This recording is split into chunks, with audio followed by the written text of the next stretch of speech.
Park चौकातील स्वातंत्र्यवीर सावरकर जलतरण तलावाजवळ असणाऱ्या पार्क चौपाटी इथं अनेक खेळण्याची दुकानं सजलेली आहेत. या खेळण्याचं साहित्य काहीजण पार्क चौपाटीच्या असलेल्या पार्किंगलाच ठेवून जातात. या ठिकाणी अनेक लहान मुलं, महिला आणि नागरिक चौपाटीचा आनंद घेण्यासाठी मोठ्या प्रमाणात गर्दी करत असतात. काही जणांनी तर आपली खेळणी रात्रीच्या वेळेस चौपाटीच्या पार्किंगलाच ठेवून ते जातात आणि आपली खेळणी या महावितरणच्या वायरनंच गुंडाळल्यामुळं इथं येणाऱ्या नागरिकांच्या जीविताला धोका निर्माण झाल्याचं दिसून येतं.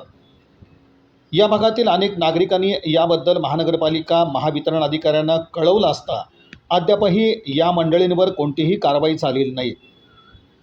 तरी भविष्यात याचा मोठा धोका निर्माण होऊन जीवितास हानी होऊ शकते. याच ठिकाणी सोलापूर जिल्हा क्रिकेट असोसिएशनचं ऑफिस असून या ऑफिसजवळील वायर आणि त्याच्या बाजूला असलेली DPची आर्थिंग केबलनं ही खेळणी बांधल्याचं दिसून येतं.